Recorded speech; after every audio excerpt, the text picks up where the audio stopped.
Hello नमस्कार, तुम्हा सर्वांचं मराठी ब्लॉगर सुनीतामध्ये पुन्हा एकदा खूप खूप स्वागत आहे। मी माहेरी आलेली आहे। प्रियाची परीक्षा होती, ट्यूशन क्लासेसची परीक्षा होती, त्याच्यामुळे मी माहेरी आले होते। आम्ही लातूरमधील सिद्धेश्वर हे महादेवाचं मोठं मंदिर आहे आणि तिथं दरवर्षी यात्रासुद्धा भरते। तर आता आम्ही आज दर्शनाला जाणार आहोत। तर व्हिडिओ तुम्ही पूर्ण पहा, तुम्हाला सुद्धा खूप छान वाटेल आणि आज बरंच काही आजच्या व्हिडिओमध्ये तुम्हाला पाहायला सुद्धा मिळणार आहे। निघाली आहे, मस्त रेडी झाली आहे। इकडे बघा आनंदी,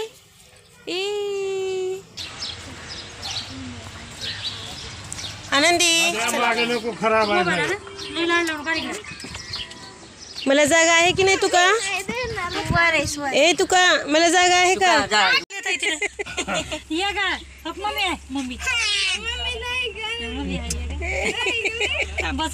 चल ना, तरी येऊन झालंच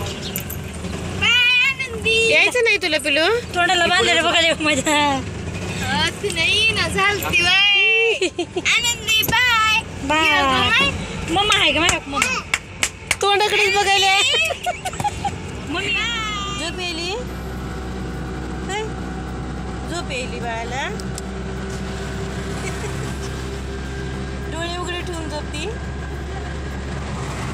ये हा शसा कसा बसलाय? झोपले भारी सगळ्या।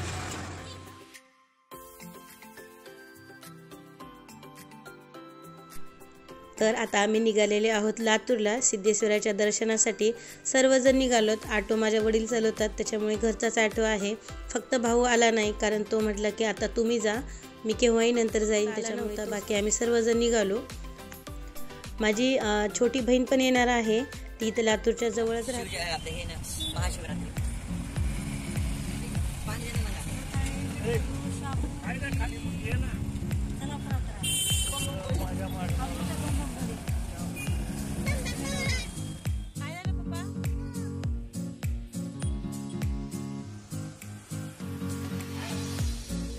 लय चांगल्या मुहूर्तावर मोबाईल खरेदी केला म्हणलं शिवरात्रीच्या। हाय भक्ती, हाय। दिसला खरंच।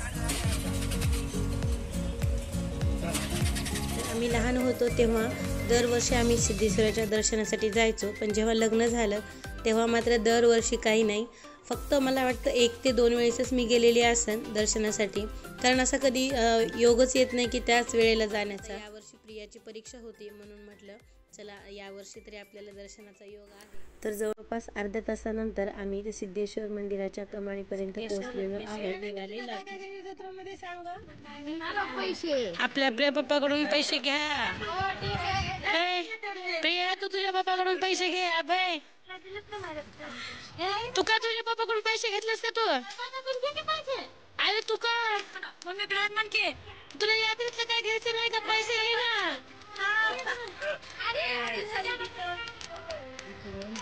हो हो हो।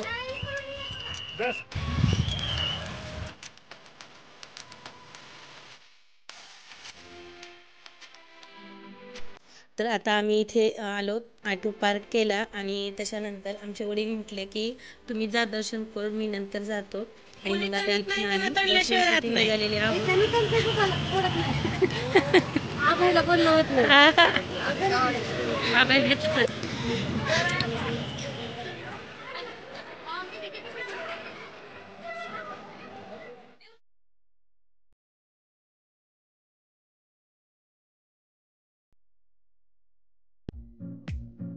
तर आता पाहू शकता खूप लोक येत होती, जात होती, पण यात्रा काही एवढी प्रत्येक वर्षी ज्या प्रमाणात भरत होती त्या प्रमाणात काही भरली नव्हती मोठी। लहान मुलं, बायका त्या निमित्तानं तरी थोडंसं बाहेर पडल्या आणि थोडंसं एन्जॉय पण मुलांना भेटलं, कारण असं ठिकाणी मुलांचं आता 2 वर्ष झालं जाणं कुठेही होत नाहीये, त्याच्यामुळे मुलांना तर खूप आनंद होत होता आणि त्यांच्या चेहऱ्यावरती पण दिसत होता। आणि इथे अंजली ही कमान कशाची असं का?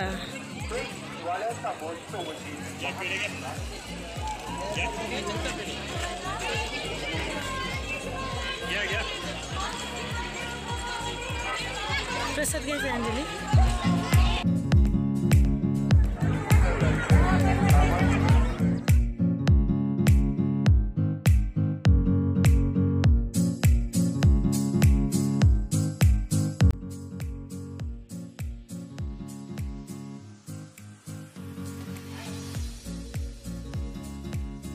बेल, फूल, प्रसाद तसेच नारळ हे विकणाऱ्या लोकांसाठी आणि येणाऱ्या जाणाऱ्या भाविक भक्तांसाठी तिथे मंडप टाकलेला होता, जेणेकरून ऊन लागू नये आणि कोणालाही त्रास होऊ नये म्हणून त्याची सुद्धा काळजी घेतलेली होती. त्यामुळे छान वाटत होतं एंट्री करते वेळेस. सगळेजण घेत होतो, तोपर्यंत थोडासा वेळ लागला. खरं तर आपण यात्रा असं सर्व माणसांनी किंवा सर्वांनी मिळून असं यात्रेला जाणे हे सर्व काही आपण खूप मिस करत होतो. पण यावर्षी छोट्या प्रमाणात का होईना यात्रा भरल्यामुळे थोडंसं छान पण वाटत होतं, कारण 2 वर्ष झालं इथं यात्रा नाही, काहीही नव्हतं. पण यावर्षी छोट्या प्रमाणात तरी असल्यामुळे मनाला पण छान वाटत होतं.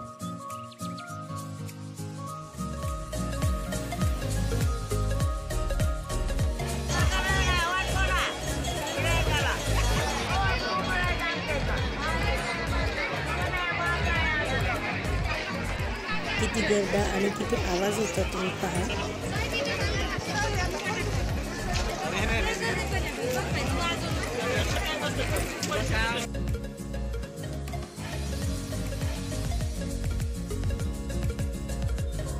तर आता इथे सगळं प्रसाद वगैरे घेणं झाल्यानंतर आम्ही जात आहोत दर्शनाच्या रांगेकडे.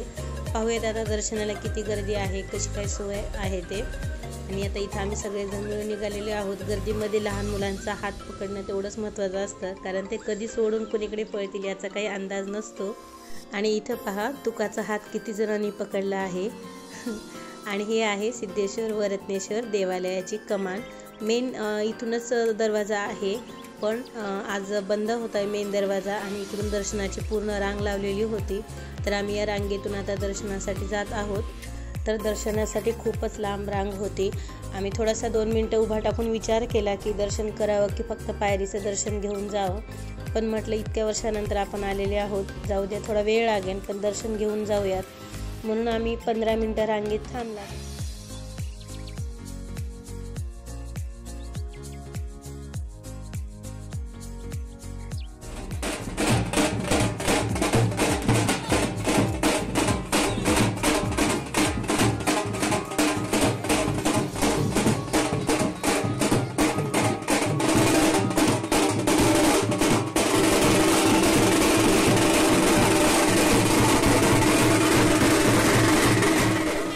रांगेत उभा टाकल्यानंतर आमचा विचार बदलला.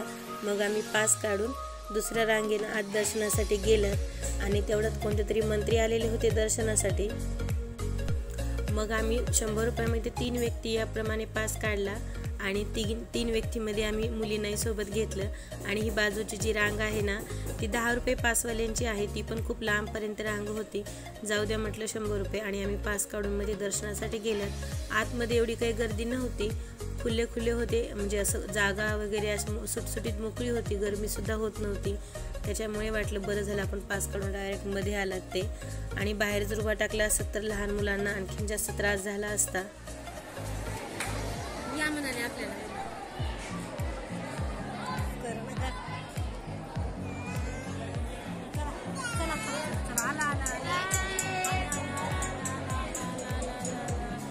या मंदिराचं पूर्ण बांधकाम एकदम दगडी आहे. जुन्या काळामध्ये लोक दगडा चिऱ्याची जशी घरं बांधायची त्याचप्रमाणे हे मंदिर सुद्धा पूर्ण दगडी बांधलेलं आहे.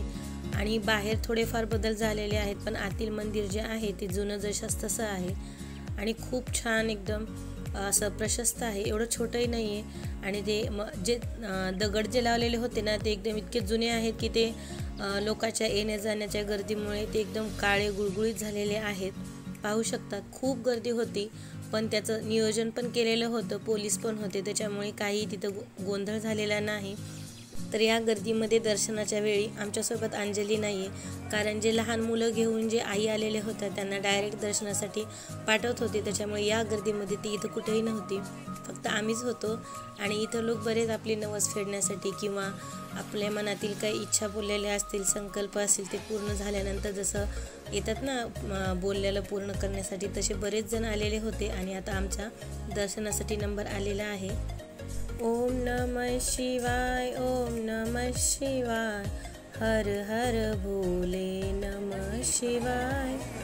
तर आता इथे आमचं दर्शन झालेलं आहे आणि आम्ही इथे प्रसाद घेत आहोत. प्रत्येकाला इथं खोबऱ्याच्या वडीचा प्रसाद देत होते आणि मग तो आम्ही प्रसाद घेतला आणि आता मंदिराच्या बाहेर आलेलो आहोत. बाहेर आल्यानंतर जसं आपण पाहतो प्रत्येक ठिकाणी देव, घंटी किंवा पूजेचं साहित्य, वेगवेगळ्या पोथ्या, हळद, कुंकू असं बरंच काही विकायला आलेलं होतं. ते पाहिलं, आम्हाला जे घ्यायचं होतं थोडंफार घेतलं आणि आता आम्ही तिथून निघालेलो आहोत. तिथून आल्यानंतर आम्ही सर्वांनी कुल्फी खाल्ली, कारण उपवास होता आणि गरमी, ऊन पण होतं. त्याच्यामुळे सर्वांनी थोडंसं दर्शन झाल्याचं समाधान वाटलं आणि निवांत सर्वांनी बसून कुल्फी खाल्ली.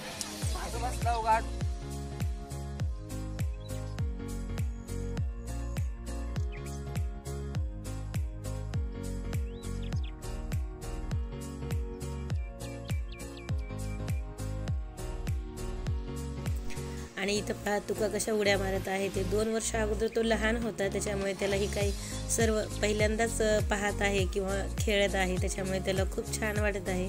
आणि सुरुवातीला त्याला उड्या मारता येत नव्हत्या, नंतर त्याला ट्राय करून आल्या आणि खूप खेळला मग तो.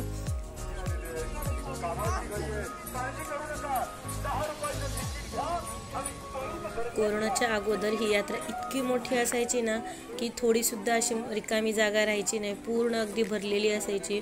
म्हणजे इकडलं लातूरकडलं एक मोठी यात्राच असते, पण हे कोरोनामुळे 2 वर्ष झालं बंद होती. यावर्षी छोट्या प्रमाणात भरलेली होती.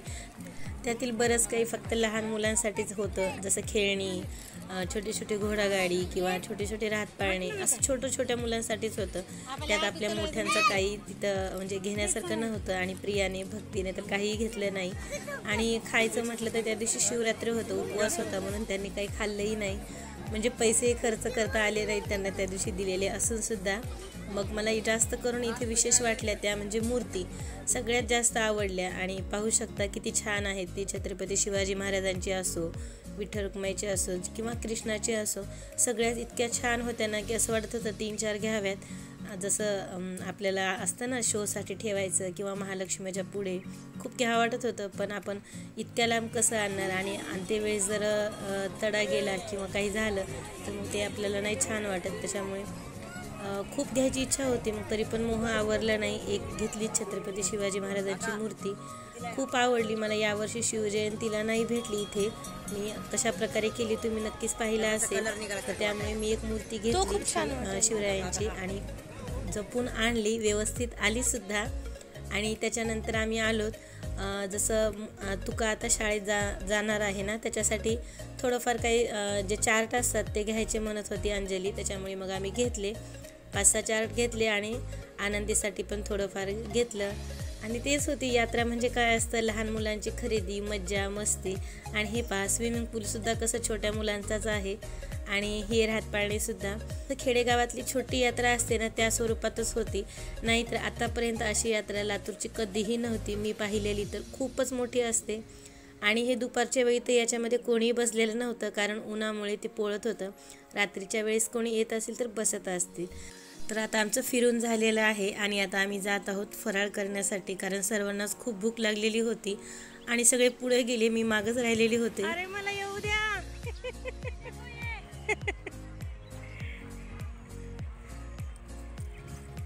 अरे बापरे, आनंदी टोपीवाली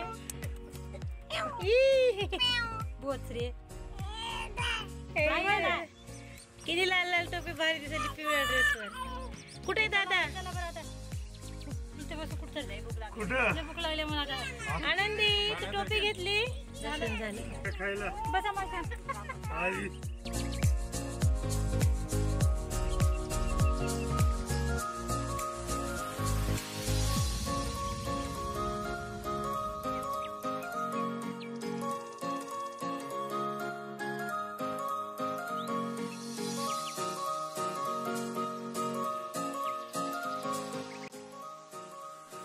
तर शिवरात्रीच्या उपवासासाठी लागणारं सर्व फराळाचं आम्ही घरून घेऊन आलेले होतो.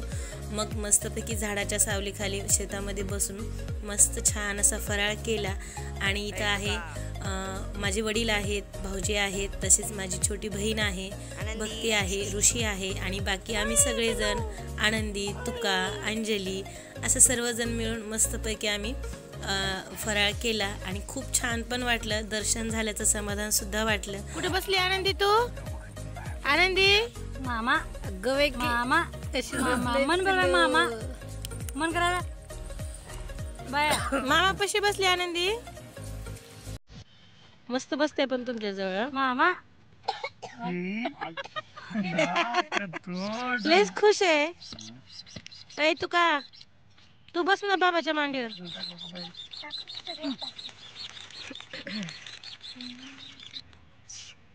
लय खुश झाली बाबा आनंदी. कशी बसली पण बघ. मामाचं गेलं भाडं पळून आले ते शिवरा तर पावली. जाऊ द्या.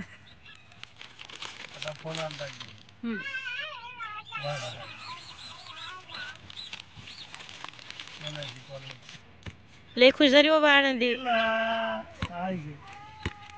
कशी बसली पण बघ. मामाचं गेलं भाडं पळून आले ते शिवरा तर पावली. जाऊ द्या.